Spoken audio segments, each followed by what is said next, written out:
तीन दिन आगु आम जानिलु जे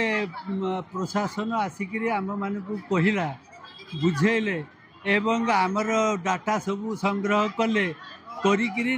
गले कहले आपण मैंने जीव बात्या स्थले स्थल की जेटी कैंप होची कैंप को जीव कैंप रे रहिबो सेठी सुरक्षित भाव में रहिबो आमे माने भी आसीचु सुरक्षित भाव में रहीचु आ कौन ये बात्या आश्रय स्थल आप जो आसछंती कोन सुविधा सब रही ना कोन सुविधा रही सबू सुविधा रही सबू सुविधा रही लोक मैंने समस्ते खाऊँ पीऊँ आराम रही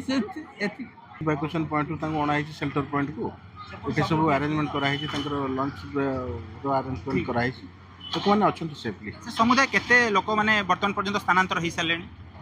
बर्तमान पर्यंत आमर पाखापाखि 4700 रु 3500 लोक इवैक्यूएशन हो सारे 4000 पाखापाखि होगा आम देखिलु